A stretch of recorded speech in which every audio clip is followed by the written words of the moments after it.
అందరికీ నమస్కారం. Welcome to icon politics. నమస్కారం మడిసిమిల్లి గారు. నమస్కారం అండి. సార్, ప్రకాశం బ్యారేజ్ అనేది ఒక మంచి పెద్ద ప్రాజెక్టు. కృష్ణానది మీద ఉన్న one of the biggest project. అలాంటి వ్యవసాయ ఆధారిత లేదంటే ఇలాంటి ప్రాజెక్టులకి డ్యామేజ్ అయితే ఇది నేషనల్కి ఏమి పట్టదా? అంటే సెంట్రల్ గవర్నమెంట్కి కానీ ఏం పట్టదా? అది ప్రెస్టేజ్ ఇష్యూ కదా, అంటే మన రాష్ట్రానికి కానీ మన దేశానికి కానీ ఇలాంటి ప్రాజెక్టులు ఇట్లా పడవల వల్ల కానీ దేని వల్ల కానీ డ్యామేజ్ అయితే ఆ, దేశానికి కూడా దెబ్బే కదా సార్, దేశంలో ఉన్న రైతులకు కానీ వీటికి అందరికీ. సో దీని గురించి ఎందుకు సెంట్రల్ గవర్నమెంట్ ఇప్పటివరకు పట్టించుకోవట్లేదు? అంతా అంటే ఒక పడవలతోన వచ్చి గుద్ది చేసి మొత్తం దాన్ని డ్యామేజ్ చేద్దామని ప్లాన్ చేశారంటే ఈ విషయాన్ని కలుగ చేసుకోరు కదా. కూటమి ప్రభుత్వం ఉండి కూడా ఎందుకు కలుగ చేసుకోవట్లేదు? మీ విశ్లేషణ చెప్పండి సార్. ఇక్కడ కృష్ణానది మీద ప్రకాశం బ్యారేజ్ అనేటువంటిది 20 లక్షల ఎకరాలకి సాగునీరు అందిస్తూ ఉంటుందండి. అలాగే లక్షలాది మందికి తాగునీరు చూపెట్టడం. ఇక్కడ మీకు ఈ కుట్ర కేంద్ర జలసంఘం డెఫినెట్ గా ఈ కుట్ర కోణాన్ని వాళ్ళు సీరియస్ గా తీసుకోవాలి. ఎందుకంటే ఈ దేశంలో భారత సైన్యం అనేక నిఘా విభాగాలు, గూఢచర్యం, అలాగే research and analysis wing, national security guards, ఇలా రకరకాల విభాగాలతో ఈ దేశాన్ని నిత్యం కాపాడుతూ ఉంటారు. ఇది బయట నుంచి వచ్చే శత్రువుల మీద ప్రయోగిస్తారు. వాళ్ళ నుంచి చాలా విజయవంతంగా మన దేశాన్ని కాపాడతాం. ఆ అధికారులు కానీ ఆ విభాగాలు కానీ మన భారత సైన్యం కానీ వాళ్ళ శ్రమ అనునిత్యం కంటికి రెప్పలా ఈ దేశాన్ని కాపాడుతూ ఉన్న వాళ్ళ శ్రమ ఇలాగ అంతర్గతంగా ఉండే ఈ ద్రోహుల వల్ల, శత్రువుల వల్ల బూడిదలో పోసిన పన్నీర్ అయిపోతుంది. మనందరం కూడా పాకిస్తాను, బంగ్లాదేశ్ పక్కన ఇంకొకళ్ళు ఆఫ్ఘనిస్తాన్ లో ఉన్న లేకపోతే ఈ టెర్రరిస్ట్ ముఠాల గురించి ఆలోచిస్తున్నాం. కానీ మనలో కలిసిపోయి మనలాగే ఉంటా, ఒక్కొక్కసారి అధికారం కూడా చేపట్టేస్తా, ప్రజలను మాయ చేసి మోసం చేసి కొందరు మనసుల్లో స్థానం సంపాదించి ప్రలోభాలకు లోన్ చేసి ఈ ప్రజాద్రోహం చేస్తున్న వాళ్ళని, ప్రజాస్వామ్య ద్రోహం చేస్తున్న వాళ్ళు ఏం చేయాలి? అది మీ ప్రశ్న. కేంద్రం ఖచ్చితంగా పట్టించుకోవాలి. అయితే ఇక్కడ సమస్య ఏంటంటే, ఎవరైతే ఈ నేరపూరితంగా వ్యవహరిస్తారో, ఇలాంటి కుట్రలు చేస్తున్నారో, వాళ్ళు ఈ దేశంలో వ్యవస్థల్ని నిర్వీర్యం చేశారు. అది దురదృష్టం. ఈ వ్యవస్థల అధిపతులు విచక్షణాధికారంతో పనిచేయాల్సిన వాళ్ళు స్వార్థానికి, ప్రలోభాలకి, కులానికి, మతానికి అతీతులుగా ఉండలేకపోతున్నారు. ఏదో రూపంలో ఎవరో ఒకరి మీద అభిమానంతో, ఏదో రకమైన భావోద్వేగంతో వాళ్ళు ఈ వ్యక్తులకు సహాయం చేస్తున్నాం అనుకుంటున్నారు. కానీ టోటల్ గా వ్యవస్థకి, అలాగే ప్రజలందరికీ కూడా ద్రోహం చేస్తున్నాం, ప్రజాద్రోహం చేస్తున్నాం అనే విషయాన్ని విస్మరిస్తున్నారు. ఇక్కడ విజయవాడ సంఘటన చూసుకుంటే ఇలాంటి సంఘటనలు మనకు తెలుసుకొని తెలియకొని అనేకం జరిగాయండి. మనకి కొన్ని ఐడెంటిఫై చేయలేకపోవచ్చు. సపోజ్ గోదావరి పుష్కరాలు ఉండే గతంలో చంద్రబాబు నాయుడు గారు అధికారంలోకి వచ్చిన కొద్ది రోజులకే హుదూద్ తుఫాను వచ్చింది. దాన్ని ఏమీ ఆటంకం పెట్టలేకపోయాడు ఈ సైకో బ్యాచ్. కానీ గోదావరి పుష్కరాలప్పుడు ఆ జన సమ్మర్దంలో వాళ్ళు విజయవంతంగా వాళ్ళ కుట్ర అమలు చేశారేమో అనిపిస్తుంది ఇప్పుడు చూస్తుంటే. ఇదంతా కుట్రే అనిపిస్తుంది. అలాగే తర్వాత కూడా రైలు దహనం ఇలాంటి కేసులు చూడండి. ఇవన్నీ కూడా వీళ్ళు ప్రేరేపించిన, వీళ్ళ ద్వారా చేయించిన ఘటనలేని అనిపిస్తా ఉంది ఒకదానికొకటి పేరు చూసుకుంటే.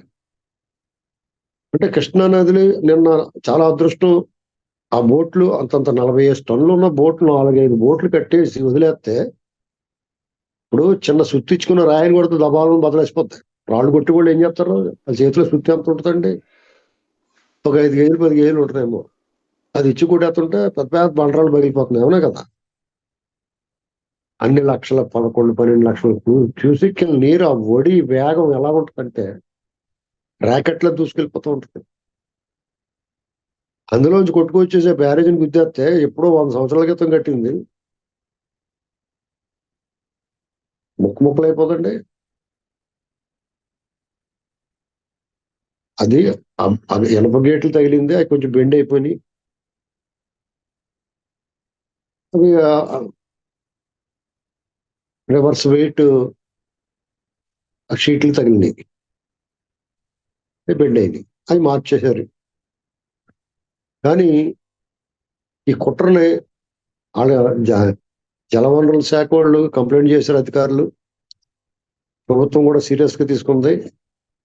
దాని మీద విచారణ జరిపితే, దర్యాప్తు చేస్తే కొంతమంది ఐడెంటిఫై అయ్యారు. వాళ్ళ మీద కఠినంగా కేసులు కట్టి కఠినంగా శిక్షించాలి. దీని వెనక కుట్రదారులు ఎవరో కూడా తీయాలి. ఎప్పుడు కూడా పాత్రదారుల వరకు వెళ్ళి ఆగిపోతుంది సీన్. కుట్రదారులు సూత్రధారుల దగ్గరికి వెళ్ళటం లేదు, అక్కడ ఆగిపోతుంది గోడ కట్టినట్టు. అన్ని వాళ్ళ బాబాయ్ మర్డర్ కేసు కానీ, లేకపోతే ఏ విషయమైనా, కోడి కత్తి అయినా లేకపోతే మన గులకరాయి అయినా, అక్కడ దాగి సర్టెన్ ఎక్స్టెంట్ దగ్గరికి వెళ్ళి ఆగిపోతుంది. అంతకన్నా గోడ దాటి లోపలికి వెళ్ళట్లేదు. గోడ దాటి లోపలికి వెళ్తే ఈ దొంగడు కనపడతాడు గ్యారంటీగా.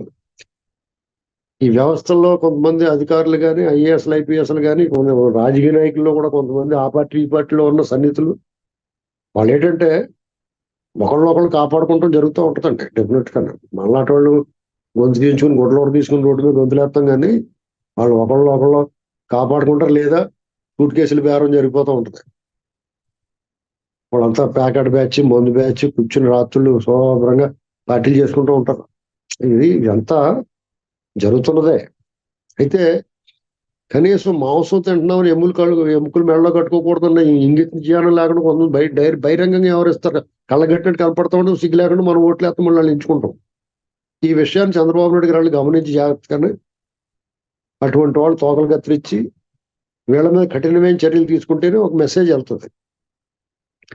అయితే ఇక్కడ జగన్మోహన్ రెడ్డి అనేటువంటి వాడి దగ్గర వీళ్ళు చాలా అప్రమత్తంగా ఉండాలి. అతను ప్రజలైతే ఓడించారు. నిజంగానే చెప్పాలంటే అతను 39% ఓట్లు 11 సీట్లతో బయటపడ్డాడు. ఇతను ఇలాగే వ్యవహరిస్తే,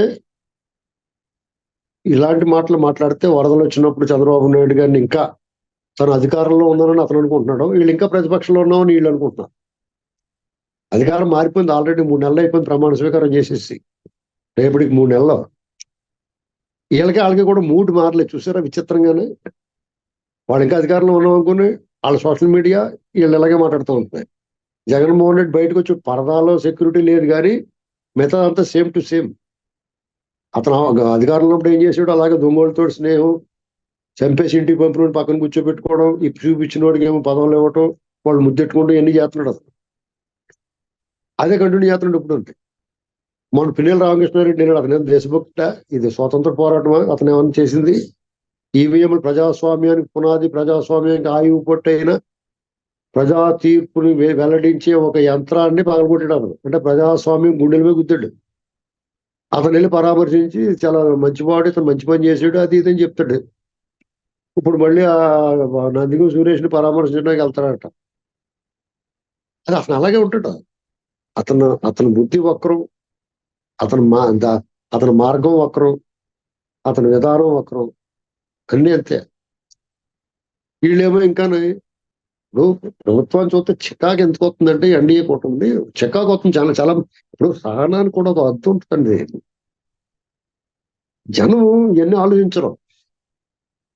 వాడు తప్పు చేసేవాడికి శిక్ష పడాలి అంటే ఎందుకు వదిలేస్తున్నారు, ఇదే ఆలోచిస్తారు. వాళ్ళలాగే మనం చేయకూడదు, ఇలాంటివన్నీ ప్రజలు ఆలోచించరు. అలా చాలా బాగా ఆలోచిస్తే వాళ్ళు ఏం ఆలోచించాలి, జగన్మోహన్ రెడ్డి కూడా మాకు డబ్బులు వేసాడు కదా, వాళ్ళు ఎలా పోతే మాకేంటి, మా డబ్బులు మాకు వస్తున్నాయి కదా అనుకోలేదు కదా. ఈ రాష్ట్రం అంతా బాగుండాలి, మీలాంటి వాడు ఉండాలని చంద్రబాబు ఎంచుకున్నారు. ప్రజలు ఏం ఆలోచించారు? తెలంగాణలో చూడండి, కేసీఆర్ బాగానే చూశాడు, ఆయన ఎందుకు కూడా ఇచ్చారు? ఇది గమనించుకోవాలి. ప్రజా అభిప్రాయం ఎలాగుంది. ఇక్కడ వీళ్ళు ఇంకా విక్టిమ్ కార్డ్ ప్రయోగిస్తున్నారు. జగన్మోహన్ రెడ్డి దుర్మార్గుడు, జగన్మోహన్ రెడ్డి ఎలా చేశాడు, అతను బుద్ధి చెప్తాం, మేమేం భయపడం. ఏంటి భయపడదు? మీరు అధికారంలో ఉన్నారు, మిమ్మల్ని చూసి వాళ్ళు వచ్చిపోసుకోవాలా. అంతేగాని మీరు భయపడమని ఇలా వేడుకోలు కవర్లు అంటారు, దీన్ని వేడుకోలు అంటారు. ఇది అనవసరం అండి. మీరు నిర్ణయాధికారం మీ చేతిలో ఉంది, నిర్ణయించే స్థానంలో మీరున్నారు, చర్యలు తీసుకునే స్థానంలో మీరున్నారు. కాబట్టి హోంమంత్రి గారు వాళ్ళ మీద చర్యలు పెట్టాలి. హోంమంత్రి గారు బయట చూసిన వీళ్ళ మీద దేశద్రోహం కేసు కట్టాలంటున్నారు. ఎవరు కడతారు? అలాగే నేను అనేది ఏంటంటే సింగనగర్ వాళ్ళు కడతారా? ఏమన్నా మీరే కట్టాలా? ఇలాంటివి అనకూడదండి. శిక్షిస్తాం, తోలు తీసి ఎండేస్తాం, గోడనే తొక్కేస్తాం, పిచ్చి పిచ్చి వేసేస్తే పళ్ళు రాలిపోతాయని చెప్పాలా. మీరు చేసిన చేయకపోయినా కనీసం మాలాటోడు ఓరి బాబు బలి చేస్తున్నారా బాబు అనుకుంటాం. అది మానేసి వాళ్ళు ఎవరు చేయాలి? ఎవరు చేస్తారు? వచ్చి ప్రతిపక్షంలో ఉన్నప్పుడు ఇలాగే అన్నారు. అది అట్లా ఇది కొంచెం ఇబ్బందిగా ఉంది ప్రజలకి. ఇప్పుడు నేను మాట్లాడేది అంతా కూడా జనం మాట్లాడుకునే మాటలు. ఒక సగటు పౌరుడి మనోగతాన్ని నా గొంతు ద్వారా వినిపిస్తానండి. ఎందుకంటే నేను నిత్యం వాళ్ళతో మాట్లాడటం వల్ల వాళ్ళ అభిప్రాయాన్ని, వాళ్ళకి సస్పెషల్ ఉండవు, మైక్ ఉండదు కాబట్టి ముఖం మీద వాళ్ళు డైరెక్ట్ గా వాళ్ళ మనసులో ఏముందో చెప్పేస్తారు. దాన్ని కొంచెం సెన్సార్ చేసి మీ దగ్గర మాట్లాడుతున్నాను నేను అంతే. ఇది నా సొంత అభిప్రాయం కాదు, నిజంగా చెప్తున్నాను నేను. మనమే పైనుంచి దిగేసిన మేధావులు ఏం కాదు. 10 మంది మనకు చెప్పిన విషయాలని మన ద్వారా ప్రజలు ఏమనుకుంటున్నారు అనేటువంటి ప్రభుత్వానికి తెలియజేయాలి. అలాగే తోటి వాళ్ళకి కూడా తెలియజేయాలనేటువంటి ఉద్దేశం ఉంది. ఈ కుట్రలు ఎన్నాళ్ళు ఇలాగా? ఇంకా రేపటి నుంచి అనేక ఈవెంట్లు జరుగుతాయి, అనేక ఉత్సవాలు ఉంటాయి, జనాల సమీకరణలు ఉంటాయి, జనాలు పోగుపడే సందర్భాలు వస్తాయి. అప్పుడు ఈ కుట్రదారులతో నిత్యం ప్రమాదమే కదా. ఇప్పుడు సినిమా చూస్తూ ఉంటాం మనం, ఎవడనో కట్టల బొమ్మ తీసుకొచ్చి పాడేసేయడానికి ఉంటాయి లోపల ఎంత పెంట అయిపోద్ది. ఇప్పుడు తిరుపతిలో విపరీతమైన జనం తిరుమలలో వస్తారు, ఉత్సవాలు జరుగుతాయి, బ్రహ్మోత్సవాలు జరుగుతాయి. అక్కడ ఎవడన్నా ఏదైనా కుట్ర చేస్తే నేను ఎలా కనిపెడతారండి? ఎంత జాగ్రత్తగా ఉండాలి. చంద్రబాబు నాయుడు గారు ఏదో కార్యక్రమం చేస్తారు, అధికార పార్టీ కూటమి, పవన్ కళ్యాణ్ గారు, వీళ్ళు ఎక్కడికైనా వెళ్తే జనం ఎక్కువగా గుమ్మి కొడతారు. రేపు సంక్రాంతి వస్తుంది, దసరా వస్తుంది, ఇలా రకరకాల కార్యక్రమాలు జరుగుతూ ఉంటాయి. వీళ్ళు ఏదైనా మొదలెడితే ఏంటి పరిస్థితి? వాళ్ళకి ఇలాంటివి ఏదైనా చేస్తే ఇక అదే ఆఖరి రోజు అని చంద్రబాబు నాయుడు గారు గతంలో హెచ్చరించినట్టుగా వాళ్ళకి అది చేసి చూపిస్తే ఆ చేయాలనుకున్నవాడు కొంచెం ఆగుతాడు, మొత్తానికి మానేయకపోవచ్చాడు. కానీ ఇలా చేస్తే కఠినంగా వ్యవహరిస్తాం అనేటువంటి ఒక మెసేజ్ పోవాలా వద్దా అనేటువంటిది మన అభిప్రాయం. అది ఆలోచించుకోవాలి. అలాగే పాస్పోర్ట్ ఇతను ఎలాగ వెళ్ళిస్తారు? ఇతని మీద ఇన్ని కేసులు ఉంటాయి. అదే జగన్మోహన్ రెడ్డి ప్లేస్ లో చంద్రబాబు నాయుడు గారు ఉంటే ఇలాంటి ఆరోపణలు ఉన్నప్పుడు ఇంట్లోంచి బయటికి రానిచ్చి హౌస్ అరెస్ట్ చేసి నీ మీద ఎప్పుడు తీర్పు వస్తుందో తెలియదు, అప్పుడు దాకా ఆగు, ఇంట్లోనే కూర్చొని చెప్తారు, వెళ్ళటానికి కుదరదని చెప్తారు. మీరు ఎగ్జాంపుల్ చెప్తాను వినండి. గతంలో తమిళనాడులో జయలలిత గారు చనిపోయిన తర్వాత పన్నీర్ సెల్వంని ఇంకొక ఆయన పళనిస్వామి, ఈ శశికళ, ఈ వర్గాల మధ్య విభేదాలు వచ్చి ఎవరు ముఖ్యమంత్రిగా ఉండాలి అనేటువంటి ఇది వచ్చినప్పుడు వాళ్ళ ఎమ్మెల్యేలు అందరూ, శాసనసభ పక్షం అంతా కూడా శశికళ గారిని ఎన్నుకుని ముఖ్యమంత్రిని చేద్దామని చూశారు. అప్పుడు కేంద్రంలో ఉన్న బీజేపీ ప్రభుత్వం వీళ్ళకి డీల్ కుదరలేదేమో, వాళ్ళు ఏం చేశారంటే, మీకు వారం రోజుల తర్వాత తీర్పు వస్తుంది మీ గురించి, మీ కేసుల మీద, అప్పుడు దాకా నువ్వు ముఖ్యమంత్రి అవ్వకూడదని చెప్పి గవర్నర్ గారిని కూడా, మన విద్యాసాగర్ రావు గారు, తెలుగు ఆయన, తెలంగాణ విద్యాసాగర్ రావు గారు బీజేపీ, అంత పెద్ద మనిషి, చాలా పెద్ద మనిషి ఆయన, ఆయన చేత ఏం చెప్పించారంటే ముఖం చాటేసేలా చేసి బేగర్ రాకుండా మొత్తం మీద ఆవిడకి ఇక ముఖ్యమంత్రి అవనవలేదు. ఎలాగంటే వారం రోజుల తర్వాత తీర్పు ఏమొస్తుందో కూడా వీళ్ళైతే ఊహించేసి, అంటే దీన్ని బట్టి మీ వ్యవస్థలు ఏ రేంజ్ లో ఉన్నాయో మీరు గమనించండి. అంటే ఈ కాలంలో చూస్తున్నాం కదా సార్, ఇప్పుడు ఇవాళ మన బీజేపీ ముద్దు రావచ్చు, ఇవాళ బీజేపీ ఆంధ్ర ప్రజలకు ముద్దు రావచ్చు, ఎందుకంటే కూటమిలో ఉంది, చంద్రబాబు గారు నాయకత్వంలో ఉన్నారు, పైన కింద ఎన్డీఏ నడుస్తుంది కాబట్టి వాళ్ళు అధికారంగా ఉన్నా ముద్దెట్టుకోవచ్చు మనం. కానీ ఆ విధానాలు మనం ఇప్పటికీ సమర్థించలేము. ఇప్పటికీ చాలా మంది డౌట్ ఏంటంటే, ఇది కూడా ప్రజల అభిప్రాయం, బీజేపీ వెనకాల జగన్మోహన్ రెడ్డిని కాపలా కాస్తుంది, అతని మీద ఏగ వాలకుండా చూసుకుంటుంది. ఆ అపప్రద తొలగించుకోవాలి అర్జెంట్ గా. ఎందుకంటే ఆ మసి వాళ్ళకి అంటుకుంది. ఇంగు కట్టిన కూడా దొంగలతో సాంగత్యం చేస్తే దుష్టజన సాంగత్యం అంటారండి. ఆ పార్టీ అంత చరిత్ర ఉన్న పార్టీ, వాజ్పేయి గారు, అద్వానీ గారు, ఇలాంటి పెద్ద మంచి నాయకులు ఉన్న పార్టీ ఇవాళ ఈ దొంగలతో స్నేహం చేస్తాం, వాళ్ళ వెనకాల కాపలా కాస్తాం, వాళ్ళని కాపాడడం అనేటువంటిది వాళ్ళు మరగంటేసుకుంది వాళ్ళకి. దాన్ని తొలగించుకోవడానికి ప్రయత్నం చేయటం మానేయాలి. ప్రజల అనుమానం ఏంటి? ఇప్పుడు డీల్ మాట్లాడుంటారు, చంద్రబాబు నీకు ఏం కావాలి చెప్పాయి బాబు, నీకు ఎన్ని నిధులు కావాలి తల్లి పట్టుకోగలను ఏమనుకో అని చెప్పారు అనుకుంటున్నారు అందరూ ఊళ్ళో. ఇదే మాట అనుకుంటున్నారు. అంటే ప్రజలకి అభివృద్ధి చేస్తాం తప్ప దొంగోళ్ళు గట్ట పట్టుకోకుండా మళ్ళీ మీరు అభివృద్ధి చేసిన తర్వాత వచ్చి మళ్ళీ దుబ్బేస్తాడు కదా దొంగోడు వదిలేస్తే. చేతి వాటు ఉన్నవాడు జేబులు కొట్టేసి వాడికి ఆ జేబులు కొట్టకుండా ఉంటే మనశ్శాంతి ఉండదు. దొంగతనాలు అలవాటు అయిపోయినాడు ఎలా ఉంటాడంటే మీ ఇంటికి వచ్చాడు వెళ్తే పేపర్ పెట్టి జైల్లో పడేసుకుని పోతాడు అది ఏది దొరకకపోతే. కాబట్టి వీళ్ళని లోపల పెట్టాలి.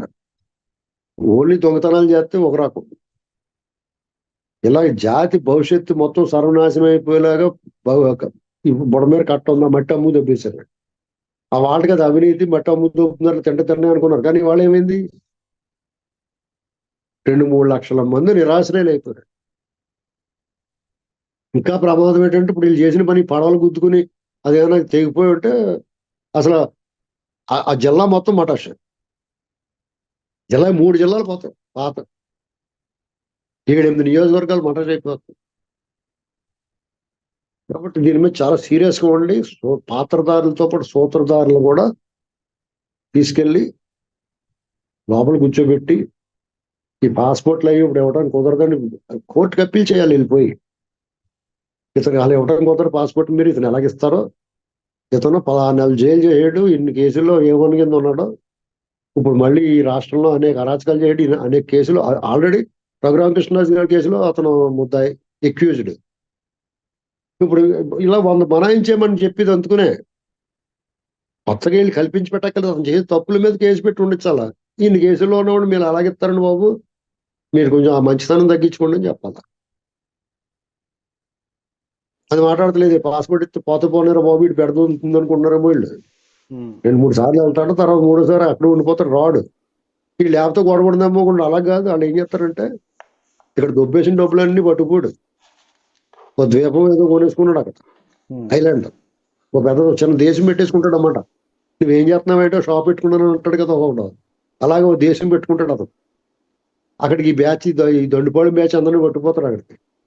ఈ సోషల్ మీడియా మొత్తం మీడియా అంతా అక్కడి నుంచి ప్రచారాలు చేస్తాడు. ఏం చేస్తారు మీరు? ఎక్కడుంటే కొడతారన్న భయం ఉంటుంది కొంతమంది. ఇప్పుడు ఆ భయం లేదనుకోండి, ఇక్కడ అయినా సరే ఎంతో కొంత భయం ఉంటుంది. అక్కడి నుంచి ఆడు ఇష్టపడి మాట్లాడతాడు, విషయం ఎక్కేస్తూ ఉంటాడు. అక్కడి నుంచి ఆపరేట్ చేస్తాడు. అతను సైకోపాన్స్ 10%, 15%, 20% గ్యారంటీగా ఉంటారు. మీ మీద దొబ్బుదగలు కానీ, ఆంధ్ర ప్రజల మీద ఈర్ష్య కానీ, కొన్ని కులాల మీద ద్వేషం కానీ, రకరకాల కారణాలతో అతను అభిమానించి వాళ్ళు ఉంటారు. వాళ్ళు మరీ బరిదెగించిన మనుషులు అండి. వాళ్ళు ఏమైనా చేస్తారు. ఈ బీజేపీలో, టీడీపీలో, జనసేనలో ఆ టైపు దెబ్బలాడి వాళ్ళు ఉండరు. వాళ్ళు మరి వరస్ట్. కాబట్టి ఇది గమనించుకుని జాగ్రత్తగా సీరియస్ గా తీసుకుంటాం. అంటే మాటల్లో సీరియస్ కాదు, చేతల్లో సీరియస్ గా ఉంటుంది అంతే. అప్పుడు దారిలో వస్తుంది. ధన్యవాదాలు సార్. మీరు చెప్పినట్టు కేంద్రం ఖచ్చితంగా నేషనల్ ఏజెన్సీలు కూడా, సెక్యూరిటీ ఏజెన్సీలు కూడా దీని మీద దృష్టి సాధించాలి, ఈ కేసుని తీసుకోవాలి. ఇంకో ముఖ్యమండి, ఇంకో మాట, మీరు పొరపాటును కూడా కేంద్ర దర్యాప్తు సంస్థలకు అప్పచెప్పకూడదు. వాళ్ళు అందరికన్నా పెద్ద దొంగలండి బాబు. ఇప్పుడు చూసాం కదా బాబాయ్ మర్డర్ కేసు, జగన్మోహన్, వాళ్ళకి అప్పచెప్పి దోలు తీరిపోతుంది మనకి. మళ్ళీ అప్పుడు పీక్కుంటా కూర్చోవాలి మూల, ఏమంటా ఉండదు. అర్థమైందా మీకు? అప్పుడైపోతున్నారు. అసలు అప్పచెప్పకూడదు వాళ్ళకి.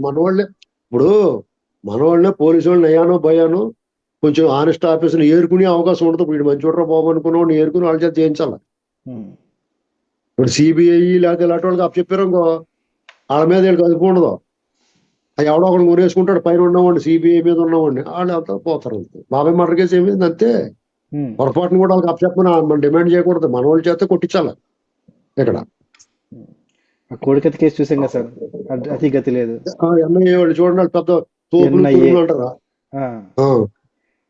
నేషనల్ ఇన్వెస్టిగేటివ్ ఏజెన్సీ అంటే బాబు అనుకుంటాం మనం. ఏముంది, పేరు గొప్ప ఊరు దెబ్బని. చూద్దాం సార్. మరి కనీసం అంటే ఇది దేశం మీద జరిగిన కుట్ర లాంటిది కదా, ఒక ప్రాజెక్టు దెబ్బతినడం అంటే కనీసం వాళ్ళకి చీమ కుట్టినట్టు కూడా లేకపోవడం అనేది చాలా దారుణమైన విషయం. ఉండదండి.